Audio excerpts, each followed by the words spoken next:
Halo, dengan saya Maria Suciarti Sutolan. Pada video kali ini saya akan menjelaskan mengenai teori dalam pemahaman public relation. Kali ini saya memilih salah satu teori, yaitu teori framing. Teori framing pertama kali dipelopori oleh Erving Goffman yang dalam bukunya Fram Analysis pada tahun 1974 mengembangkan konsep kerangka acuan dalam memahami bagaimana informasi disusun dan disampaikan. Teori ini kemudian diperluas oleh banyak peneliti termasuk Robert yang menyatakan bahwa framing melibatkan penekanan pada aspek terutama dari suatu isu untuk memengaruhi pemahaman dan interpretasi publik. Berikutnya sedikit penjelasan mengenai latar belakang dari pencetus teori ini. Erving Goffman adalah seorang sosiolog dan penulis asal Kanada yang dikenal luas karena karyanya dalam analisis interaksi sosial. Ia berpendidikan di Universitas Toronto dan memperoleh gelar PhD dari Universitas Chicago.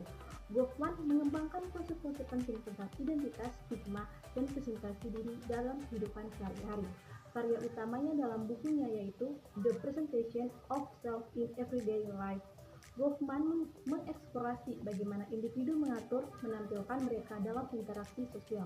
Karyanya kedua, Framing Analysis, melanjutkan ide ini dengan memfokuskan pada cara informasi dibingkai untuk membentuk makna. Adapun konsep-konsep dari teori ini, yaitu yang pertama, FRAM atau kerangka acuan, adalah struktur kognitif yang membantu individu memahami dan mengorganisir pengalaman serta informasi yang diterima. Yang kedua, primary framework adalah kerangka dasar yang digunakan untuk menginterpretasikan situasi termasuk kerangka realistis, konseptual, dan strategis. Yang ketiga, framing as a social process, proses di mana individu atau kelompok membentuk makna dalam konteks sosial melalui interaksi dan komunikasi. Dan yang terakhir, narrative framing, menggunakan cerita atau narasi untuk memberikan isu tertentu yang dapat membantu persepsi publik. Kemudian berikutnya ada asumsi dasar dari teori framing. Yang pertama, realitas sosial diciptakan. Realitas dipahami dan dibentuk melalui kerangka acuan yang digunakan oleh individu dan kelompok. Yang kedua, pentingnya konteks. Cara suatu informasi disajikan sangat dipengaruhi oleh konteks sosial dan budaya yang membentuk dan interpretasi respon audiens. Yang ketiga, pengaruh media. Media memiliki kekuatan untuk mengimbingkan isu dengan cara tertentu yang dapat mempengaruhi perhatian dan persepsi publik. Dan yang terakhir, pilihannya bersifat subjektif. Pemilihan aspek tertentu dari satu isu untuk ditekankan adalah subjektif dan dapat dipengaruhi oleh kepentingan sosial, politik, atau ekonomi. Selanjutnya, ada beberapa implikasi teori framing pada perkembangan public relation untuk saat ini.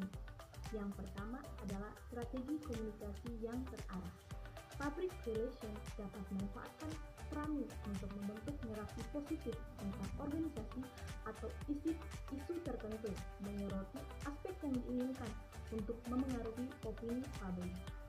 Yang kedua, penggunaan media sosial. Dalam konteks media sosial, framing memungkinkan organisasi untuk menyampaikan pesan yang lebih adaptif dan responsif terhadap reaksi audiens dan membantu dalam membangun hubungan yang lebih baik.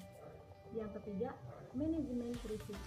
Saat menghadapi krisis, public relation dapat menggunakan framing untuk mengubah narasi negatif menjadi positif, merespon isu dengan cara yang membangun kepercayaan dan transparansi. Yang keempat, pentingnya analisis data, menggunakan data untuk memahami bagaimana audiens merespon berbagai framing, sehingga strategi komunikasi dapat disesuaikan untuk mencapai dampak maksimal. Dan yang terakhir, pemberdayaan audiens. Framing yang baik juga menciptakan ruang bagi audiens untuk terlibat dalam dialog, mendorong partisipasi aktif yang dapat meningkatkan kepercayaan. Sekian dari saya, terima kasih.